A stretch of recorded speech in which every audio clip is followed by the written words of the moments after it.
HOA president thought she had all the power. She grabbed the poor mother's shirt and ripped it in front of everyone. In front of the crying child. She smiled, thinking she had won. Then the motorcycle engines roared outside. The woman in leather walked in. The victim's sister, the Hell's Angel. Before you watch full story, comment below from which country are you watching. Don't forget to subscribe for more amazing stories. The sun was setting over Route 47 when Emma Martinez walked into Maggie's diner, holding her 3-year-old daughter Sophia's hand. Emma was 28 years old, thin and tired-looking, wearing a simple white shirt and jeans that had seen better days. Her dark hair was pulled back in a ponytail, and there were shadows under her eyes that spoke of too many sleepless nights. "Mama, I'm hungry," Sophia whimpered, her little voice breaking Emma's heart. "I know, baby. We'll get you something to eat, okay? Just a little bit." Emma counted the crumpled bills in her pocket. $12. That was all she had left until her next paycheck in 3 days. $12 to feed herself and Sophia, to put gas in her dying car, to survive. Her husband had left them 6 months ago. Just walked out one day and never came back. No goodbye, no explanation, no child support. The bank had foreclosed on their house 2 months later. Now they were living in a rundown motel on the edge of town, and Emma was working 2 jobs just to keep a roof over their heads. But she never complained. Not in front of Sophia. Her baby girl had already lost so much. Emma would die before she let her lose anything else. They slid into a corner booth, and Emma ordered the cheapest thing on the menu, a grilled cheese sandwich and fries that they could share. Sophia colored quietly in her worn coloring book while they waited, her little tongue poking out in concentration. "You're doing so good, baby," Emma said softly, stroking her daughter's hair. "Such a good girl." The bell above the door chimed, and Emma's stomach dropped. Patricia Whitmore swept into the diner like she owned it. As president of the Willowbrook Homeowners Association, Patricia made it her mission to control everything and everyone in town. She was in her 50s, with blonde hair sprayed stiff, expensive clothes, and a face that seemed permanently fixed in an expression of disgust. Behind her came 2 other HOA board members, Linda and Margaret, both wearing the same sour expressions. They took the best booth by the window and immediately started complaining about everything: the temperature, the music, the smell of cooking food. Emma tried to make herself invisible, hunching down in her seat. She'd had run-ins with Patricia before. The woman had made her life hell when Emma couldn't afford to pay the HOA fees for the house before they lost it. Patricia had sent threatening letters, placed liens, made everything worse during the worst time of Emma's life. "Emma Martinez," Patricia's cold voice cut across the diner. "I thought that was you." Emma looked up, her heart pounding. "Mrs. Whitmore." Patricia walked over to their booth, looking down at Emma and Sophia with open contempt. "Still dragging that child around everywhere? How pathetic. Don't you have anyone to watch her? Or did your husband finally wise up and leave you?" Emma's face burned with shame. "Please, Mrs. Whitmore. We're just trying to eat dinner. In public, looking like that?" Patricia's eyes swept over Emma's cheap, worn clothes. "You're an embarrassment to this town. And that child," she pointed at Sophia, who had stopped coloring and was staring with frightened eyes, "shouldn't be subjected to this kind of poverty. It's child abuse, really." "Don't talk about my daughter," Emma said quietly, her voice shaking. Someone needs to. Someone needs to call Child Protective Services. That baby deserves a real home with real parents who can actually provide for her, not some trailer trash mother who can barely feed herself." The words hit Emma like physical blows. Tears sprang to her eyes. "Please stop. Please just leave us alone. Why should I? This is a public place. I have every right to express my concern about a child being neglected." "She's not neglected." Emma's voice cracked. "I love her. I take care of her. We're doing our best. Your best is pathetic, Patricia said coldly. Look at her clothes. Look at yours. You're both a disgrace. I should call CPS right now. That child would be better off anywhere but with you. Sophia started crying, clutching her mother's arm. Mama? What's she saying? Why is she being mean? Shoo, baby, it's okay. Patricia leaned down, her face inches from Emma's. You need to learn your place, girl. People like you don't belong here. You bring down the whole town. What happened next was burned into Emma's memory forever. Patricia grabbed the collar of Emma's shirt, twisting it in her fist. You need to pack up that brat and leave town. Nobody wants you here. Nobody. She yanked hard. The thin, worn fabric of Emma's shirt tore down the front with a horrible ripping sound, exposing her bra and bare skin. Emma gasped, trying desperately to cover herself with her arms, tears streaming down her face. Sophia screamed, a high, terrified scream that pierced through the entire diner. You tore Mama's shirt. You hurt Mama, the little girl wailed, reaching for Emma with shaking hands. Patricia stepped back, a cruel smile on her face. Maybe now you'll learn some respect. If you can't afford decent clothes that don't fall apart. Get away from my sister. The voice came from the doorway, low, deadly, and filled with a rage so intense it seemed to drop the temperature in the room by 10 degrees. Every single person in the diner turned to look. The woman standing in the entrance looked like she'd stepped out of a nightmare. She was tall, maybe 6 feet, with long black hair falling wild past her shoulders. Her arms were completely covered in intricate tattoos, dark and beautiful and terrifying. She wore a black leather vest over a tank top, heavy boots, and across her back, in bold white letters, were the words, Hell's Angels MC. But it was her face that made Patricia take an involuntary step backward.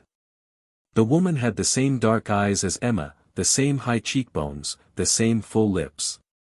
But where Emma looked soft and broken, this woman looked like she could kill with her bare hands and sleep soundly afterward. Her eyes, those dark, furious eyes, were locked on Patricia like a predator spotting prey. I said, the woman repeated, each word precise and terrifying, get away from my baby sister. Behind her, through the diner's windows, 4 more motorcycles roared up. 4 more riders in Hell's Angels vests dismounted, all watching through the glass with cold, dangerous expressions. Emma's breath caught in her throat. Alex? The woman's eyes flickered to Emma for just a second, and something softened there. Hey, little sister. Sorry I'm late. Patricia found her voice, though it shook. I don't know who you think you are, but this is none of your business. I'm Patricia Whitmore, president of. I know exactly who you are, Alex, Alexandra Martinez, interrupted, her voice like ice. You're the woman who's been making my sister's life hell for the past year. You're the woman who sent threatening letters when her husband abandoned her. You're the woman who tried to take her house. And you're the woman who just assaulted her in front of her child. It was an accident. The shirt was cheap. You grabbed her and ripped her clothes off in public, Alex said flatly, taking a step forward. That's assault. And you did it in front of a 3-year-old child. That's going to make things so much worse for you. Patricia's face had gone pale. You can't threaten me. I'll call the police. Please do. Alex pulled out her phone and tossed it to the diner owner, Mr. Henderson. Call them. Tell them there's been an assault. Tell them to bring the security footage. I'm sure it caught everything. Mr. Henderson, who'd been frozen behind the counter, nodded quickly and picked up the phone. Alex turned her attention back to Patricia. You know what I hate most in this world? Bullies. Rich, entitled bullies who think they can hurt people weaker than themselves just because they can. People like you make me sick. She moved closer, and Patricia actually stumbled backward, bumping into a table. Here's what's going to happen, Alex said quietly. You're going to apologize to my sister and my niece. Then you're going to write a check for $5,000 to cover the emotional distress you've caused. Then you're going to leave this diner, leave this town, and never come near my family again. I won't, I don't have to, you can't make me. Alex smiled, and it was the most terrifying smile Emma had ever seen. Can't I? See, Mrs. Whitmore, I've been away for 10 years. 10 years riding with the Hells Angels, making connections, learning things, seeing things. And in that time, I've learned a lot about people like you. She leaned in close, her voice dropping to a whisper that somehow carried through the silent diner. I know about the HOA funds you've been skimming. I know about the affair you're having with the mayor. I know about the DUI you paid to have erased from your record. I know everything, Patricia. And if you don't do exactly what I say, everyone else is going to know too. Patricia's face went from pale to gray. How did you? Who told you? I have friends everywhere. Friends who are very good at finding information, friends who don't like bullies any more than I do. Alex straightened up. So what's it going to be? $5,000 and an apology? Or should I start making phone calls? The other Hells Angels members had entered the diner now, standing in a semicircle behind Alex.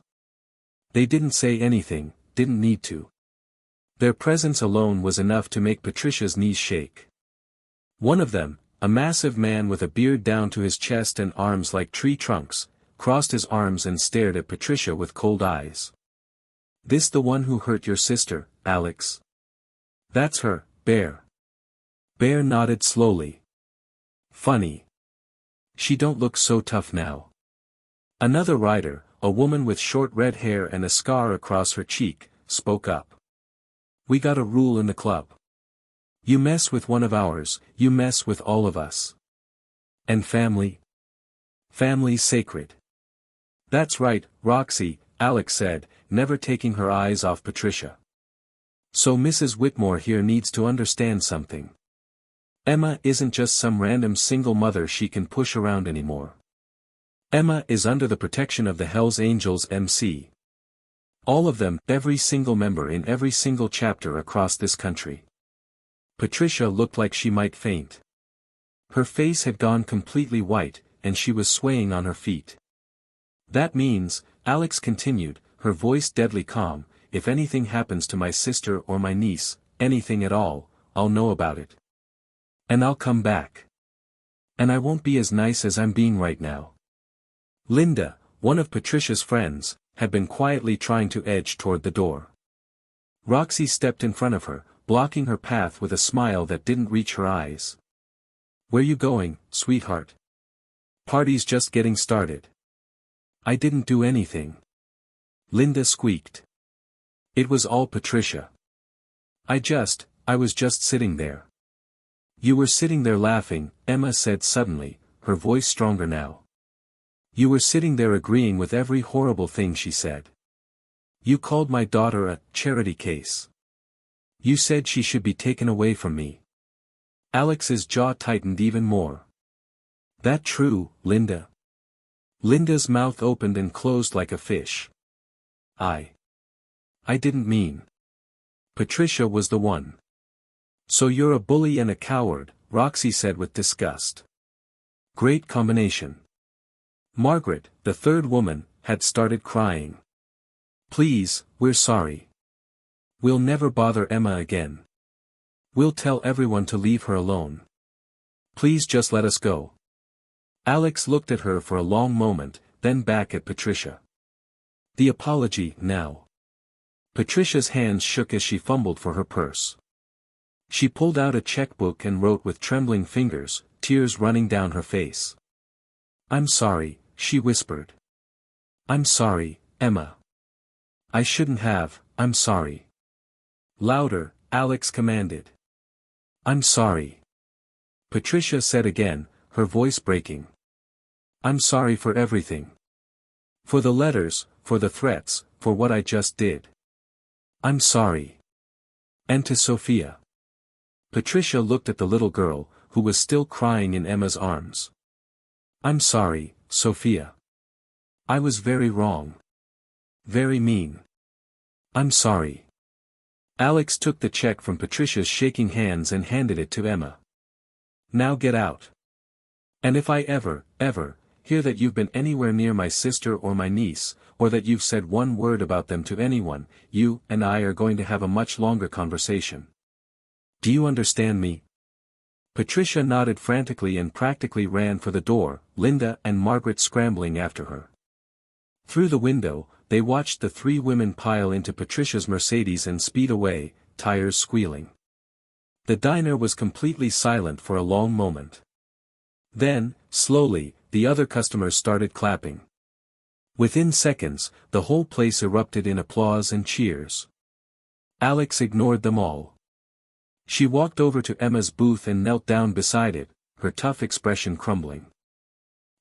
She said softly. God, I'm so sorry. I'm so sorry I wasn't here sooner. Emma couldn't speak. She just stared at her older sister, her sister who'd run away from home when Emma was 18, who'd joined the Hells Angels and disappeared, who she hadn't seen in 10 years. Alex, she finally managed. Is it really you?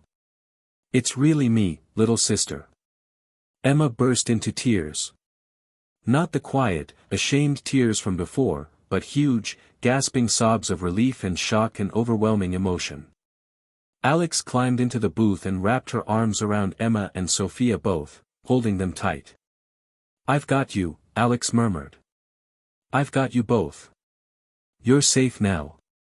Nobody's ever going to hurt you again.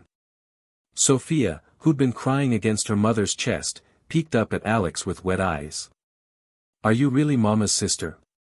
I am, sweetie. I'm your Aunt Alex. Where were you?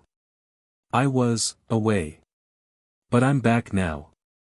And I'm not leaving again. Emma pulled back enough to look at Alex's face. How did you know? How did you find me? I've been looking for you for 2 years, Alex admitted. Ever since I got my life together enough to try. I finally tracked you down 3 weeks ago.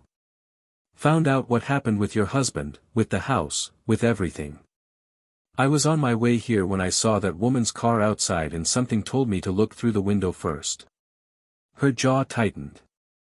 And I saw her rip your shirt. I can't believe you're here, Emma whispered. I thought I'd never see you again. I know. I'm sorry I left. I'm sorry I stayed away so long. But I'm here now, and I'm going to make everything right. I promise you that. Mr. Henderson brought over their food, the grilled cheese Emma had ordered, but Alex waved it away. Bring us the biggest meal you've got. 3 steaks, sides, dessert, everything. My sister and niece need real food. Alex, I can't afford. I'm buying. And don't even think about arguing with me. Over dinner, the first real meal Emma and Sophia had had in weeks, Alex explained everything. How she'd left home at 20 because their father was abusive and she couldn't take it anymore. How she'd fallen in with the Hells Angels and spent years living rough. How she'd finally gotten clean, gotten her life together, and started trying to find her baby sister. When Dad died 5 years ago, I thought about coming back, Alex said, cutting into her steak. But I was still such a mess. I was angry all the time, getting into fights, making bad choices. I didn't want you to see me like that. Emma reached across the table and squeezed her hand. I would have been happy to see you any way you were. You're my sister. I know that now. But back then, I thought I was protecting you by staying away. I thought you were better off without me in your life. Alex's voice cracked. Then 2 years ago, I finally got sober. Really sober. Started going to meetings, working the program. And one day my sponsor asked me what I was running from. Who I was running from. And you thought of me, Emma said softly. I thought of you every single day, Em. Every single day for 10 years. But that day, I finally admitted it out loud. I told him about my baby sister, about how I'd abandoned you. And he said, "So what are you going to do about it?" And I realized, I had to find you. I had to make it right. Sophia had been listening quietly, her eyes moving between her mother and her new aunt. "Were you scared, Aunt Alex? When you came looking for Mama?" Alex looked at the little girl and smiled, but there were tears in her eyes. "Terrified, sweetheart. I was scared your mama would hate me for leaving. Scared she wouldn't want to see me. Scared I'd waited too long. But you came anyway," Sophia said seriously. "That's brave. Your mama's the brave one. She kept going even when everything was falling apart. That takes more courage than anything I've ever done." Emma wiped her eyes. "How did you find me?" "Started with Dad's old house. It was sold, of course, but I tracked down the real estate agent who handled the sale. She didn't have your contact info, but she remembered your married name. From there, it was public records, social media, calling around. Took me almost 2 years, but I finally tracked you to this town 3 weeks ago." 3 weeks? Emma looked shocked. "You've been here for 3 weeks?" Alex looked uncomfortable. "I was watching you. Following you from a distance. I wanted to make sure you were okay before I approached you. I didn't want to just show up and mess up your life if you'd moved on, if you were happy." "Happy?" Emma's voice broke.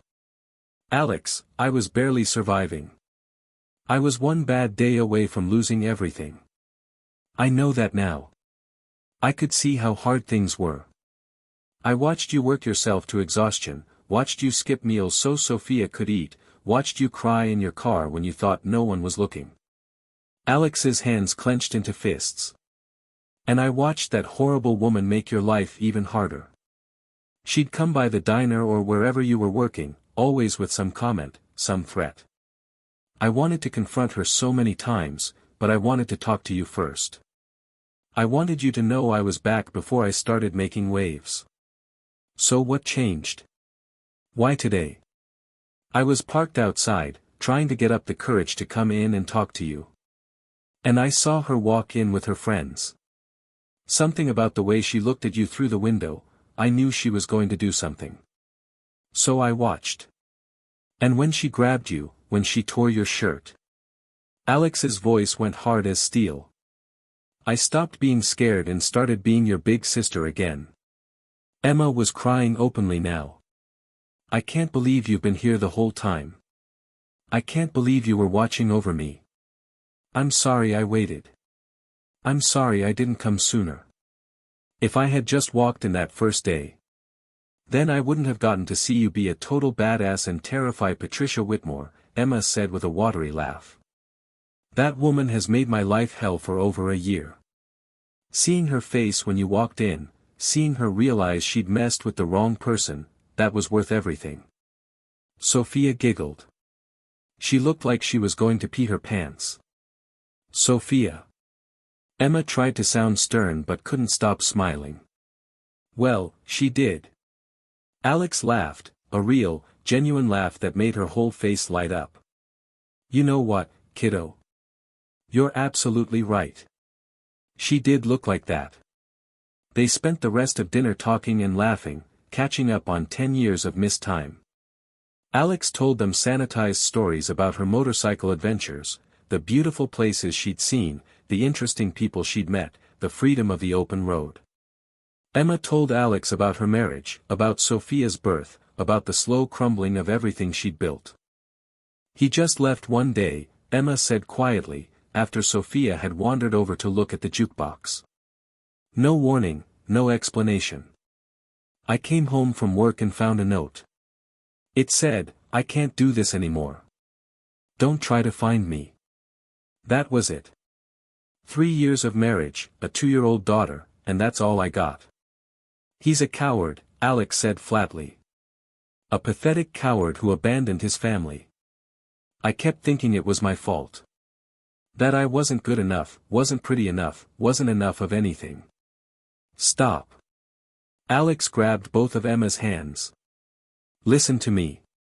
His leaving had nothing to do with you. Some people are just weak. They run when things get hard. But you? You stayed. You fought. You kept your daughter safe and loved and fed even when you had nothing. That's strength, Emma. Real strength. I don't feel strong. I feel like I'm drowning. Then let me help you swim. That's why I'm here. That's why I came back. To be the family you deserve. The family Sophia deserves.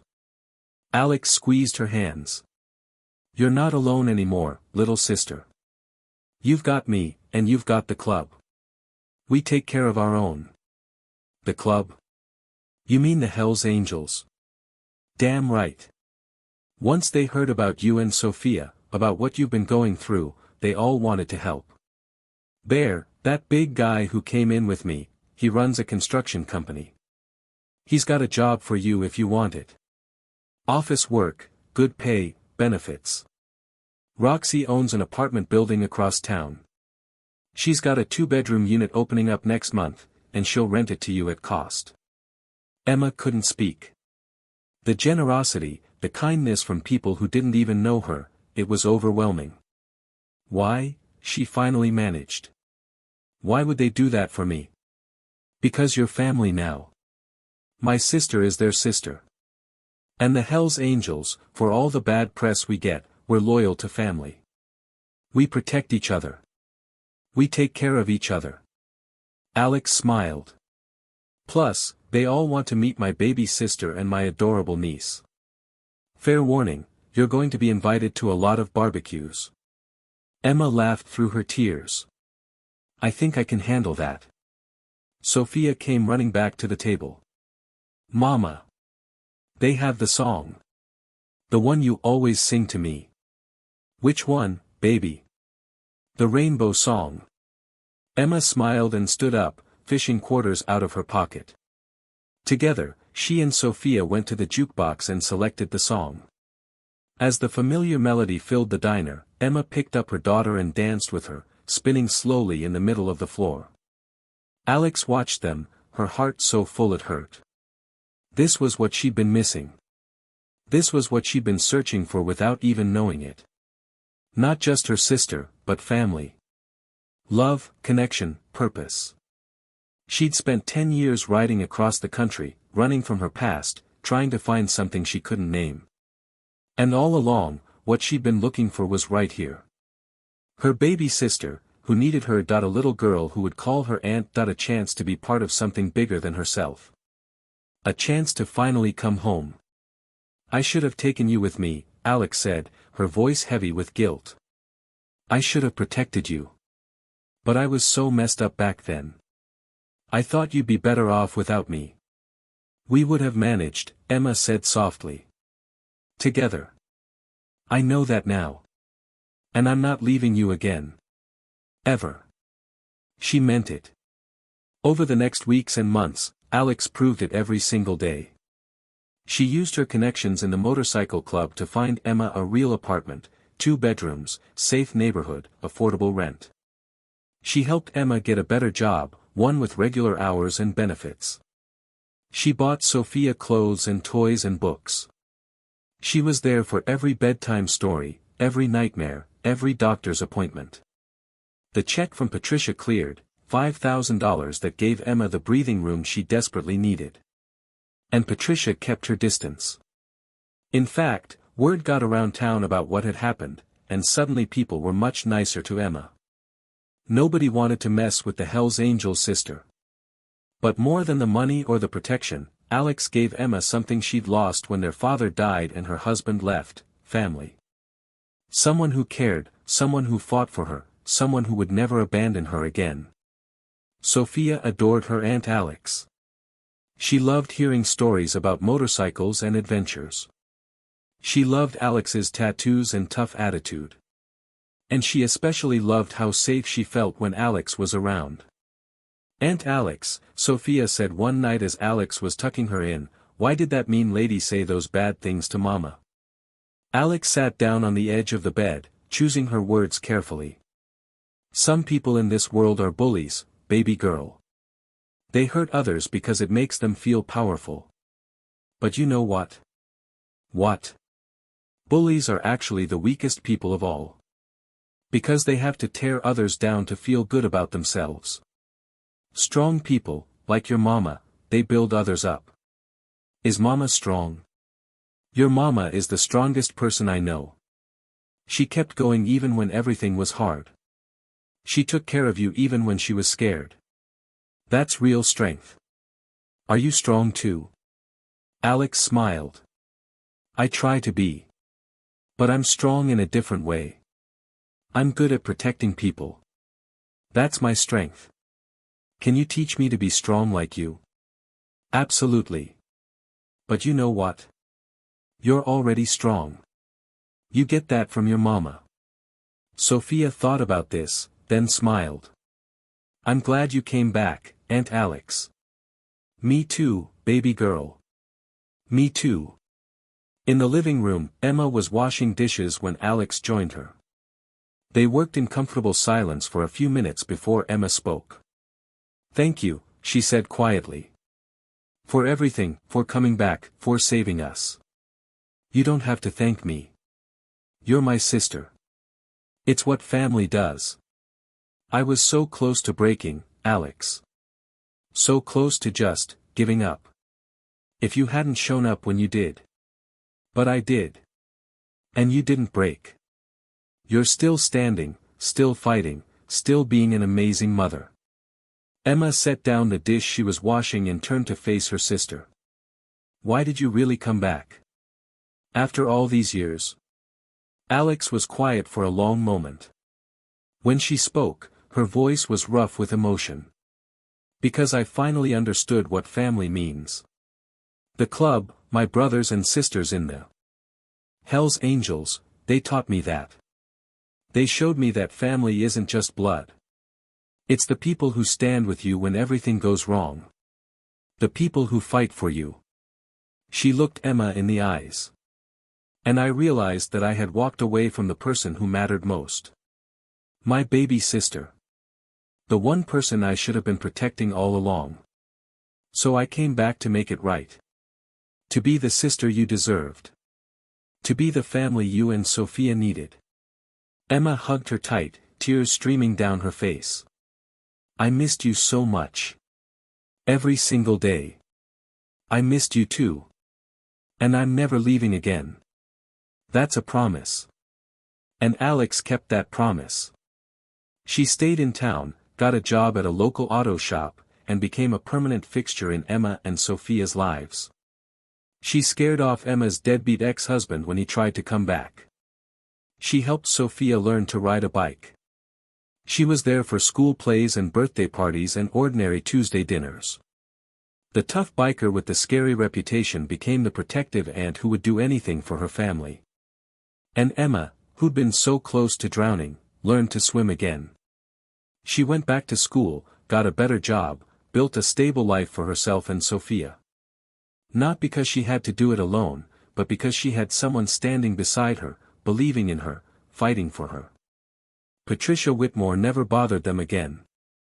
In fact, within 6 months, she'd moved out of town entirely, unable to face the reputation she'd earned after that day in the diner.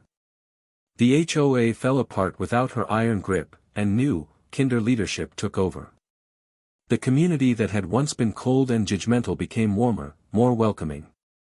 People who'd turned their backs on Emma started greeting her on the street, asking about Sophia, treating her like a neighbor instead of a problem. Emma later learned that Alex had done more than just scare Patricia that night. She'd quietly gone around to every business owner Patricia had bullied, every person Patricia had hurt, and encouraged them to speak up. The mayor's wife found out about the affair. The police reopened the investigation into the DUI. The HOA members demanded an audit of the finances. Patricia's carefully constructed empire of cruelty crumbled in a matter of weeks.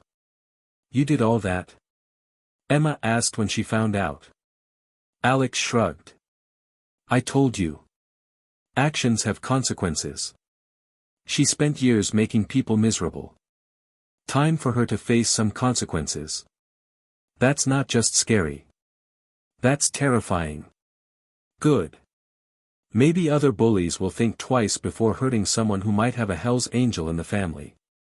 But Alex wasn't all intimidation and revenge. She was also the aunt who showed up to every single one of Sophia's school events. The sister who brought soup when Emma was sick. The friend who watched Sophia so Emma could go back to school. The protector who made sure no one ever made them feel small again. She taught Sophia how to stand up for herself, how to be strong without being cruel, how to protect those weaker than herself. She taught Emma that asking for help wasn't weakness, that leaning on family was strength, that she didn't have to do everything alone. And Emma taught Alex something too, how to be soft again. How to trust, how to open her heart to people beyond her motorcycle club, how to be vulnerable without being weak. They healed each other, one day at a time. The other Hell's Angels became extended family. Bear and his wife invited them to Sunday dinners. Roxy taught Sophia how to do her makeup and gave her the confidence talk when the other kids at school were mean. The club threw Sophia a birthday party every year, complete with motorcycle rides and leather vests custom-made in her size. Sophia grew up knowing she was loved, protected, and valued. She grew up with a mother who worked hard but never had to work herself to death. She grew up with an aunt who showed her that being tough and being kind weren't opposites, they were complements. Sometimes, late at night when Sophia was asleep, Emma would think about that horrible moment when Patricia ripped her shirt. How humiliated she'd felt. How scared. How alone. And then she'd think about Alex walking through that door, fierce and protective and exactly what Emma needed. Her big sister, her protector, her family. The Hell's Angel who came home. 3 years after that night in the diner, Emma stood in the parking lot of Sophia's elementary school, watching her daughter play with friends during recess. Sophia was confident now, happy, surrounded by kids who genuinely liked her. She wore nice clothes that fit properly. She had a backpack full of school supplies. She had a home, stability, safety. "She's doing great," Alex said, coming to stand beside her. "She is," Emma agreed. "Because of you." "Because of us," Alex corrected. "You were already doing an amazing job. I just helped make it easier." They watched Sophia in comfortable silence.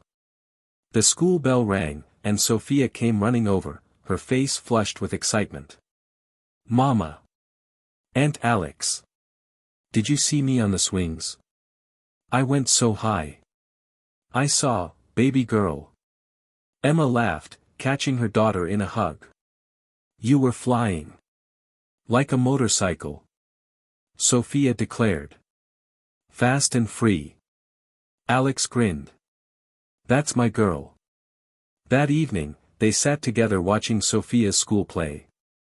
When she took the stage in her butterfly costume, the Hell's Angels in the audience cheered louder than anyone else. After the play, Sophia grabbed both Emma's and Alex's hands. "I love you, Mama. I love you, Aunt Alex. We love you too, baby girl," they said in unison. "Forever and always," Alex added. "Forever and always," Sophia repeated seriously. Emma looked at her sister. "Thank you. For coming back, for everything." Alex pulled her into a hug. "Thank you for letting me. For giving me a second chance. You're my sister. You always get second chances." Sometimes, late at night when Sophia was asleep, Emma would think about that horrible moment when Patricia ripped her shirt. How humiliated she'd felt. How scared. How alone. And then she'd think about Alex walking through that door, fierce and protective and exactly what Emma needed. Her big sister, her protector, her family. The Hell's Angel who came home. 5 years later, Emma stood in her own house, a real house that she owned, watching Alex teach 8-year-old Sophia how to change a tire. "Just like that, kiddo. You got it. I did it. Mama, I changed a tire. I saw, baby girl. You're so smart." Emma smiled, her heart full. They'd come so far from that terrible night in the diner. So far from the scared, desperate woman she'd been. Patricia Whitmore had tried to break her. Had tried to take everything from her. But Patricia had made one critical mistake. She'd messed with the Hell's Angel sister. And that was something you just didn't do.